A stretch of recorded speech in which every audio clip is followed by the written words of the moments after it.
In previous class, we completed till 2.2. What do various nutrients do for our body?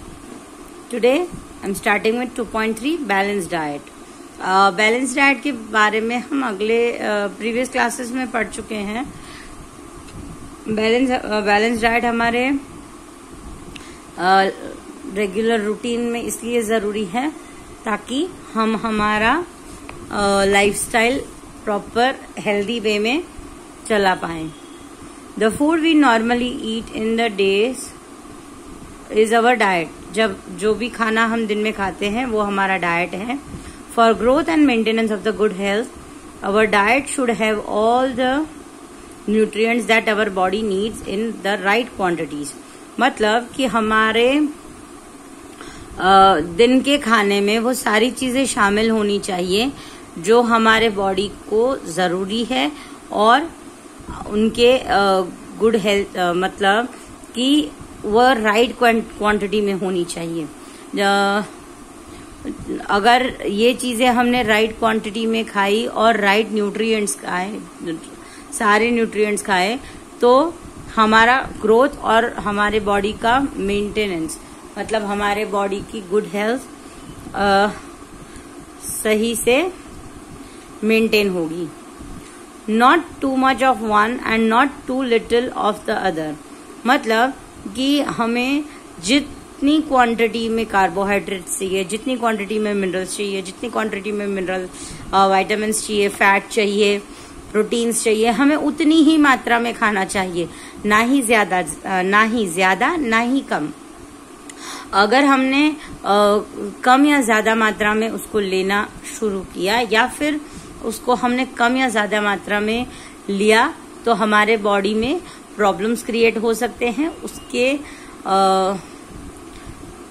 Access से या उसके lack से, उसके कमी से हमारे बॉडी में डिजीज हो सकते हैं. The diet should also contain a good amount of roughage and water. Roughage और water का importance मैं अगले क्लास में बता चुकी थी. Such a diet is called balanced diet. मतलब कि ये जितने भी न्यूट्रिएंट्स वैल्यू है, ये जितने भी nutrients, vitamin, minerals, fats, proteins, even phosphorus, iron, iodine, इन सब की जो हमने बात की थी, इसी के साथ साथ रफेज और वाटर. रफेज मतलब जिससे मैंने बताया था डाइटरी फाइबर्स एंड वाटर, वो सारी चीजें हमारे बॉडी में प्रॉपर वे में आनी चाहिए, प्रॉपर वे में इंटेक होना चाहिए, बॉडी के अंदर जाना चाहिए.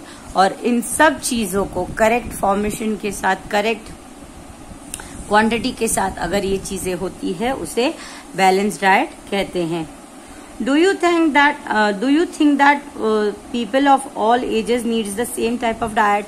क्या आपको लगता है कि सारे एज के लोगों को सेम डाइट चाहिए? क्या आपको लगता है कि सारे लोगों को, जैसे अगर कोई बच्चा 2 साल का है और कोई बच्चा 10 साल का है और कोई बच्चा 12-15 साल का, मतलब 12-15 साल का टीनेजर है और 30-35 साल का मैन या वुमेन जो भी है, इवन अगर कोई एजेड है 40-45, 50 प्लस, 60, 65, 80, 85, क्या सारे एज वाले, ना ही male, I am not talking about only the male, I am talking even about the females, क्या आपको लगता है कि सबको सेम टाइप का डाइट चाहिए, सबको सेम क्वांटिटी का डाइट चाहिए? Is that true? Do you also think that what we need a balanced diet would depend on the amount of the physical work they do? क्या आपको लगता है कि सभी लोगों को एक जितना ही खाना चाहिए? नहीं, this is not the true. Why it is not true? 2 साल का बच्चा है, I am talking about the age first, कि जब 2 साल के बच्चे की बात करते हैं तो 2 साल का बच्चा आधी रोटी, 1 रोटी बहुत ज्यादा करके खा सकते हैं. लेकिन when it comes to the children of 8, 9, 10 years old किड्स, वो खाने की क्वांटिटी थोड़ी बढ़ जाती है. राइट, वी नीड थोड़ा ज्यादा. देन अगर जैसे ये हुई एज की बात, जैसे जैसे एज बढ़ती जाती है और लेटर एज कम मतलब जब एज ज्यादा बढ़ जाती है, जैसे 40, 45, 60, उस टाइम पे ऑटोमेटिकली खाना कम हो जाता है, उनका खुराक ऑलरेडी कम हो जाता है। उसी के साथ वन थिंग हैपेंस कि जब भी हम फिजिकल वर्क की बात करते हैं, जैसे फॉर एग्जाम्पल एक ऑफिस में जब बैठ के काम करते हैं तो उनको उतना ज्यादा खाना नहीं चाहिए as compare to the person who works in the field. Farmers हैं जो खेत में काम करते हैं, या फिर ऐसे लेबर्स जो कंस्ट्रक्शन लाइन में काम करते हैं, हम जिसे मजदूर कहते हैं, या जिनका वे ऑफ वर्क थोड़ा फिजिकल है और थोड़ा ज्यादा टफ है, राइट। तो ये सारे जो लोग हैं, इनके फिजिकल वर्क के हिसाब से भी उनका खाना चेंज होता है, उनका डाइट चेंज होता है, उनका उनका इनटेक भी चेंज होता है। Prepare a chart of whatever you eat over a period of week. आप एक हफ्ते में जो जो खा रहे हो वो सबका एक चार्ट प्रिपेयर करो। Check whether all the nutrients mentioned are present in one or other form food items being eaten within a day or so।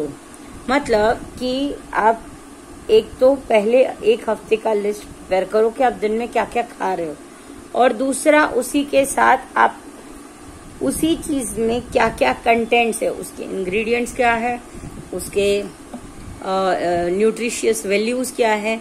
जैसे अगर आपने चपाती खाई तो उसमें कार्बोहाइड्रेट्स होते हैं, देन मिल्क लिया तो उसमें प्रोटीन्स और मिनरल्स होते हैं। उस हिसाब से आप उसका एक लिस्ट बनाओ। Pulses, groundnut, soybean, sprouted seeds, moong and Bengal gram, fermented food, that is South Indian food such as idlis, dosas, combinations of flours that मतलब कि गेहूं, बाजरा, जवार, राइट। जैसे हम खाते हैं, मिसी रोटी खाते हैं, राइट, थेपला खाते हैं, thepla made from cereals and pulses. अगर हम सीरियल्स एंड पल्सेस से थेपला बनाते हैं, इवन वी यूज डिफरेंट चीलास, हम अलग अलग टाइप के चीलास भी खाते हैं, यस। तो ये सारी चीजें सबकी अपनी अपनी न्यूट्रिटिव वैल्यूज हैं। देन बनाना, स्पिनाच, सत्तू, जैगरी, ये सारी चीजें, जैगरी मतलब गुड़, यस, ये सब में अपने अपने कुछ ना कुछ न्यूट्रिशंस है। Available vegetables, other such foods provides many nutrients। ये सारे खाने की चीजों को अपना अपना न्यूट्रिशियस वैल्यू है। Therefore one can eat a balanced diet without expensive food material। मतलब कि जरूरी नहीं है कि हमें बैलेंस डाइट के लिए, हमें न्यूट्रिटिव फूड के लिए हमें बहुत ज्यादा खर्चा करने की जरूरत है। नहीं, ये सारी नॉर्मल चीजें हैं जो हम regular day to day life में खाते हैं, और इससे हमें हमारे न्यूट्रिटिव वैल्यूज मिल सकते हैं। Eating the right kind of the food is not enough. सही क्वांटिटी का खाना ही जरूरी नहीं है, सही तरीका का खाना ही जरूरी नहीं है। It should also be cooked properly so that its nutritions are not lost। मतलब कि आपने सही क्वांटिटी का खाना खाया, सही न्यूट्रिटिव वैल्यू का खाना खाया, लेकिन अगर उसको प्रॉपरली पकाया नहीं गया तो उसके न्यूट्रिशंस चले जाएंगे, मर जाएंगे, और उस फूड आइटम्स का जो बेनिफिट हमें मिलना चाहिए वो हमें नहीं मिलेगा। Are you aware that some nutrients lost in the process of cooking and preparations। क्या आपको पता है कि जब हम खाना बनाते हैं उस टाइम पे, उस प्रोसेस में उसकी कई न्यूट्रिटिव वैल्यूज खत्म हो जाती है। If the vegetables and fruits are washed after cutting or peeling them, it may result in the loss of some vitamins. जब हम वेजिटेबल्स और फ्रूट्स कट करते हैं, पहले धोना चाहिए, उसके बाद कट करना चाहिए. अगर हम उसको कट करके फिर धोएं तो उसके थोड़े बहुत विटामिन चले जाते हैं. The skin of many vegetables and fruits contains the vitamin and minerals. कई फ्रूट्स एंड वेजिटेबल्स ऐसे हैं जो स्किन के साथ खाने चाहिए, जैसे एप्पल है, देन गुआवा है, पेयर है. इन सबको स्किन के साथ खाना चाहिए, इनके स्किन नहीं निकालने चाहिए. कईयों की हैबिट होती है वो स्किन निकाल के खाते हैं, सो उसकी न्यूट्रिटिव वैल्यू खत्म हो जाती है.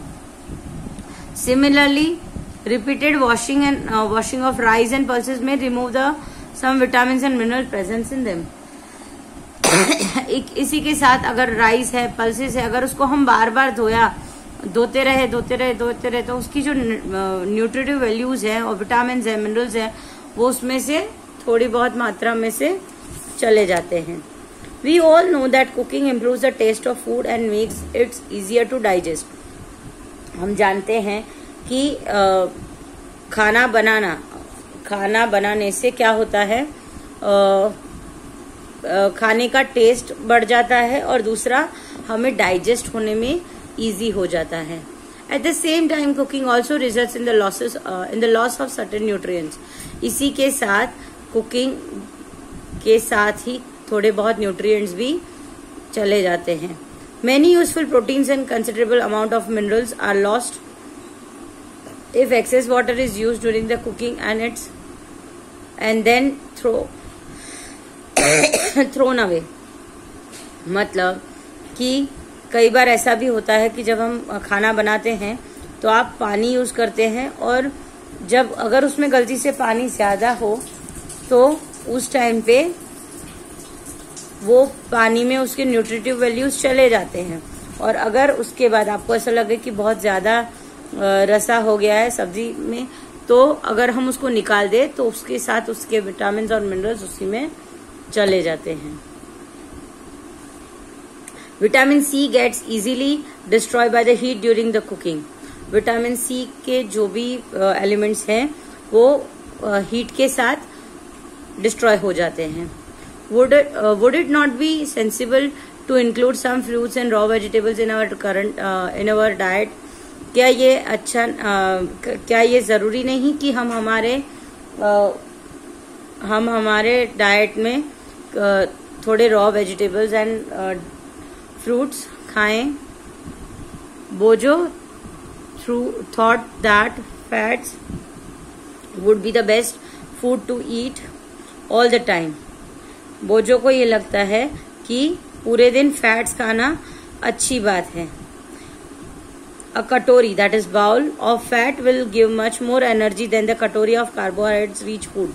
इसको ये लगता है कि एक बाउल फैट से भरा खाना और वो उसको ज्यादा एनर्जी देगा, ना कि कार्बोहाइड्रेट भरा खाना. So he ate nothing but food rich in fats. Fried foods like samosa, puri, snacks, malai, rabdi, peda, sweets. Do you think he was right? Not of course. क्या आपको लगता है कि वो सही है? नहीं. It can be very harmful for us to eat too much of fats rich food. We may end up suffering from condition called obesity.